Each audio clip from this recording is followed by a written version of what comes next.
Hi, hello. My name is James Kelley. Hi, sorry, getting this all teed up here for us. I'm James Kelley. I'm one of the urologists here at the Texas Center for Urology. And thank you so much for that introduction, Glenn. So without further ado, let's kind of get into this here and we can go over some discussion here on some therapies and ways that we can try to help get everyone back in the game as far as their bladder and bowel control. So this first slide, I think it's a nice little reminder. If you see any of these quotations and they ring a bell, this is a great topic and discussion for you. Will I ever regain control of my life? How could I ever feel like I'm going on a date? Is it possible to even go to an outdoor celebration where I don't know there's going to be a bathroom close? How can I have a job where I need to be active and not have to rush to the bathroom all the time? All these different quotes are things that I see very routinely in the office and people that are dealing with this, and it's a lot more common than you might think. We've seen that over 50% of these of patients can have issues with leaking, with incontinence, and still never even mention it to their doctor and just keep dealing with it, thinking it's part of life. Well, you don't have to necessarily live with this kind of a vulnerable or embarrassing kind of situation. Often it can prevent you from doing things you want to do, and we're here to try to make a change for that, for the better. So goals for today, here's some things that we're going to try to go over and touch base on. We'll kind of review the ways that our body is able to control our bowels and bladder, kind of the way that we manage these issues, some different treatment options, as well as the ones that we're here to talk about specifically here today, like the InterStim or neurosystems. And then we'll have some time there at the end to review any questions that you may have as we're here discussing. So just to put this a little bit in perspective, these type of symptoms, OAB, which means overactive bladder, or FI, which is short for fecal incontinence, these are extremely common things that we see. 37 million Americans, 1 in 6 can have this overactivity of the bladder, and up to 1 in 12, about 20 million Americans can have issues with leakage of bowels. Just to put that in perspective, that's more than people with vision problems, more than people with asthma. This is way more common than you might think. A lot of times patients will just self-manage by wearing pads, restrict activities, things like that. And so you don't bring it up, you don't ask, and it stays hidden. So the downside to that is this problem can only snowball and sometimes get worse and worse, kind of like vision problems or asthma problems. It's something that if you don't do anything about, can only get worse. So it's not something that you should just accept or ignore or leave untreated. So what is normal? What's not normal? Leaking your urine, leaking your bowels isn't a normal part of aging. I know that's kind of a common trend. I know my mom and my granny have said the same thing to me. Oh, that's just part of getting older. But I would argue not necessarily. If you're having kind of frequent accidents, have that got to go right now sensation, having to plan activities the second you get into the store, rushing to the bathroom, having to use protective pads or protective underwear, that's your body's way of saying something's not necessarily acting the right way. So these can be very embarrassing conditions, I understand, but they can have a big significant impact on your quality of life. And if that's the case, we kind of have to listen to these signs that our body's telling us. So how exactly does our bladder try to indicate to us that there's an issue? Well, the way that the system works is our kidneys, as you see in this diagram here, they make the urine, it goes down to our bladder. When that fills, it sends our signal up to our brain, and our brain could typically say, hey, hold on, it's not time yet. But in an overactive type bladder, that communication can be broken down, making you try to have these accidents more routinely, or even just more frequency and urgency sensations. And on that same note, bowel control, similar process, the brain communication down to our intestines. When the rectum is full of stool, you're typically able to have that signal from the brain and the nerve control of the brain that tells it, hey, don't go yet. But when that pathway is altered, you can get these issues. And so these are problems that can all lead to either the urinary or bowel control problems. So what are some of the common ways that we see this issue with incontinence? Well, there's a lot of different causes, some of which are, different irritants to our bladder, like what we're eating and drinking, alcohol, spicy foods, caffeine, different medicines that you're on, as well as some of the other issues like previous pregnancies, having children, injuries to our pelvic floor, other previous surgical complications, all those can cause issues with incontinence. And when it comes to bladder control issues, there's three main things that we're going to kind of focus on here. One is stress incontinence. We'll go into that. Urinary retention, or holding on to your urine, and overactivity or overactive bladder. So stress incontinence. So this is that kind of leakage. I like to say it's maybe the mom at the store that crosses her legs when she sneezes. That's the cough, laugh, sneeze, pressure builds up down in the pelvis, and you leak some of your urine. So exercise with bending, lifting, going up the stairs, you're trying to have to go all the time just to avoid having an accident. Now, stress incontinence is typically due to more of a muscle or weakened pelvic floor, and the repair for that is typically more of a surgical correction or fix. Urinary retention. This is when you're holding on to the urine and you're not quite able to get it all out. And that can be interpreted as, a leak or a dribbling stream, having to have a catheter or intermittent cathing or catheterizing. And that can sometimes be due to a physical obstruction, or maybe even not due to an obstructive pattern, just the bladder's not able to empty. And then going into overactive bladder. So with overactive bladder, you have this frequent uncontrollable urge to go. And that's typically defined as going more than 8 times a day, which I've had friends, or my mom, I mentioned that, going 8 times a day, and she couldn't believe that 8 times was abnormal. And she didn't understand that. She thought, again, that was just maybe part of your normal life. And that's not necessarily the case.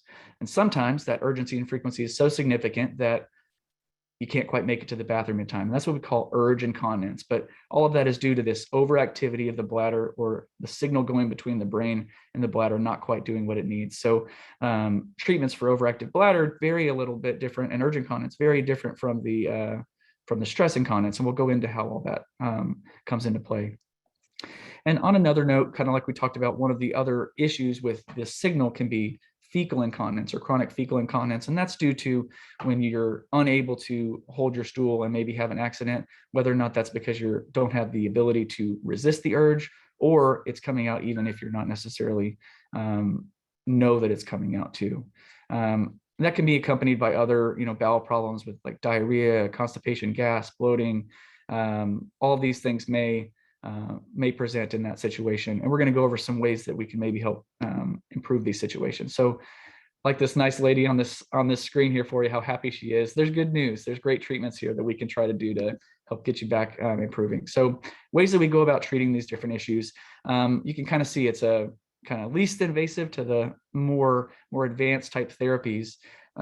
Starting from, we make the diagnosis of, okay, we're having these urinary issues with either leaking our urine or bowel leakage or issues.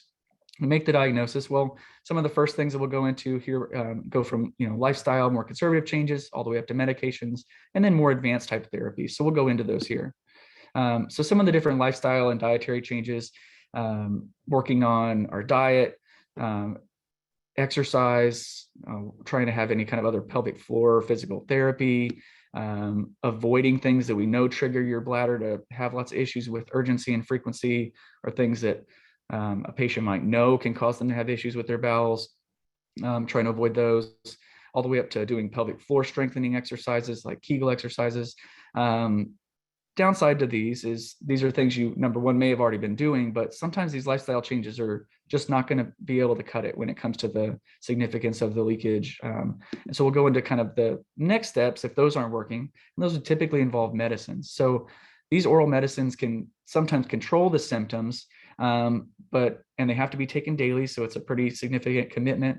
Downsides is a lot of these medicines that we use to help control overactivity of the bladder, well, some of them come with some side effects like dry mouth, dry eyes, constipation. Certain ones can cause your blood pressure to elevate, or hypertension, to the point where they've done studies on patients and done surveys where it showed a good almost 3/4 of patients, 72%, may even stop taking those medicines by 6 months, just because they're not something that the patient wants to continue doing, or they're not very effective. The side effects can sometimes be unpleasant, and sometimes they're, again, just not enough to control the symptoms, so patients might stop taking them. So if we've tried these lifestyle changes, these conservative options, we've tried medicines, or the medicines aren't quite cutting it, we start looking into these next thoughts, like more advanced therapies. And some of those here we're going to go into today.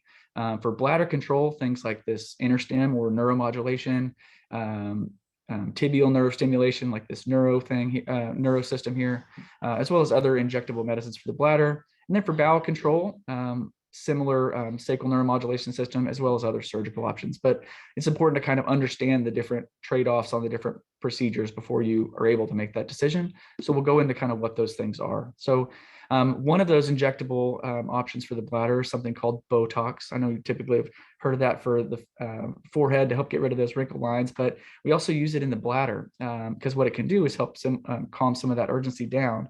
Downsides to that one, though, is it's not a permanent fix. We do have to go back and re-inject it about every 4 to 6 months. It can sometimes cause issues with not being able to empty your bladder or making you have to self-catheterize, issues with infections. There's been studies that have shown it can be effective, comparable to the oral medications, and the Botox injecting in the bladder won't necessarily be able to do anything to help any kind of issues with fecal incontinence. On another note, only about half of patients are noted to sometimes stop these treatments just because they're maybe not effective or they're tired of having to come back for more and more treatments. So what other options are there? Well, one of them, which you see up here, this PTNM, well, stands for peripheral tibial nerve or neuromodulation. And there's a nerve that kind of runs down near to the leg that can help affect some of the nerve control up to our bladder. And it can be safe and minimally invasive. Help restore bladder function over time by gently stimulating this nerve that can feed the bladder. It has goods and bads as well. It's less invasive, but yeah, it's a little bit of a time commitment. We have to have you come in about once a week for about 12 weeks for a 30-minute session. So certainly an option, but we have other options as well, and we'll go into those here too. One of the main ones we're here to talk about today is this InterStim system, or what we call sacral neuromodulation. If you think back to the slide where we're talking about kind of that communication pathway between the brain and the bladder signal, where, well, the sacral nerves, those are the nerves that are feeding from the brain to tell the bladder when it's time to squeeze and not squeeze. So one thing that people a lot maybe smarter than myself found out by doing a lot of studies here, where when you stimulate these nerves, that we can get that bladder sensation and that urgency, frequency, or the fecal incontinence to calm down. And so the way the system works, it provides this kind of gentle nerve stimulation and kind of almost retrain the bladder or the bowel there to help restore that function.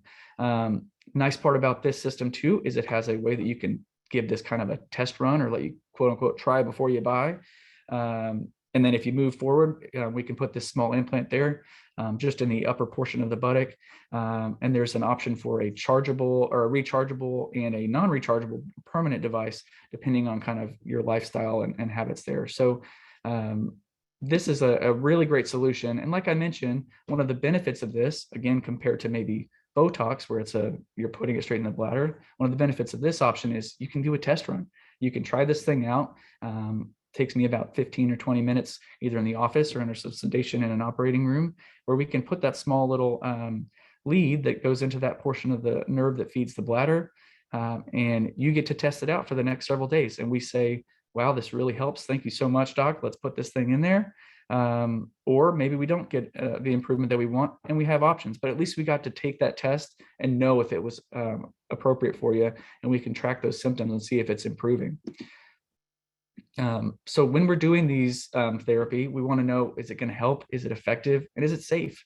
Well, as you see here on some of our studies that have been shown, up to 90% almost of patients that use this for their bowel control notice long-term success for the patients that have had issues with fecal incontinence or leaking from their bowels. And just over 3/4 of patients, 76%, have reported improvement in their urinary control compared to less than 50% of patients just taking medicines. So we see some pretty substantial improvements when patients have tried this InterStim, the sacral neuromodulation devices. So is this therapy potentially great for you? So how to know if you're a good candidate? Well, first off, you're going to have that meeting with your doctor, typically someone like myself, like a urologist, where if you're having these significant symptoms of that overactivity, urgency, frequency, leaking your urine when you're not able to hold it, or you've had problems where you're not able to empty your bladder, and we've ruled out reasons otherwise that it's not causing, or what could be causing that retention, or things like the bowel leakage, like fecal incontinence.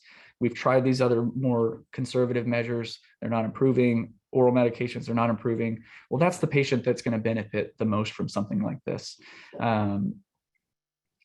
Keep on moving on here. So as we're going, I was trying to look if there had been any questions quite yet. I didn't see any, but what I wanted to touch base on was some frequently asked questions here, if there weren't any other questions, just because these come up fairly often. How long does this device typically last for our patients? Well, studies show that it can be effective out to at least 5 years. I would argue I see a lot of patients go much longer than this. But that's what we've seen, that patients can have lasting relief. And again, you're comparing this to the other options, which would be taking a medicine every day or having to have things injected in the bladder once every 6 months or so. Will it cure the condition? It can certainly provide some relief, but not necessarily a cure. We're trying to treat kind of that disrupted pathway down to the bladder or the bowels there. Most patients tolerate this really well. It's not something that is painful or necessarily. Most patients, when they have that stimulation, describe it more as a kind of a tingling or a fluttering sensation. And good news, it's typically covered by most major healthcare insurances and Medicare.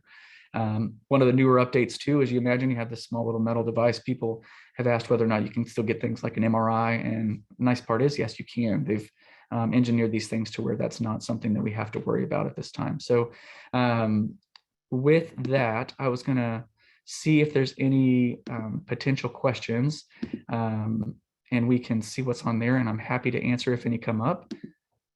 If anyone has any questions, I think we said too, if you need, there's that question and answer tab that you can type or add in there. If not, I also have some other common questions that I hear about a lot that I can try to answer for us as well. I'll hold on here for a second, just in case anybody has anything.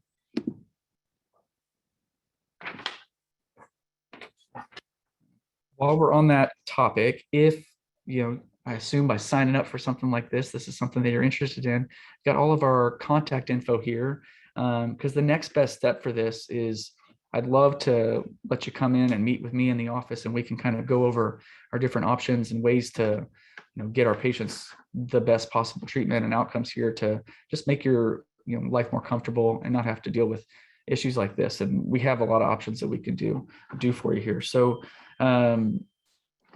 I had a couple other just lists on here of some questions if anyone was interested. Is this something that are for only women, only men? It works in both. I've done these devices in both men and women. These are both are a great option for both male and female patients.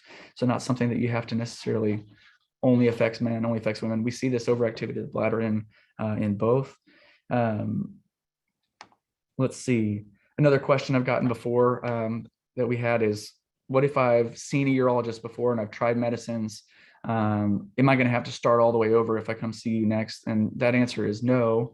All I need to know is that you've tried these certain medicines and maybe they weren't improvement or show improvement, and we can move right along straight to that. Maybe even that trial run, that test run like we talked about that we could do in the office.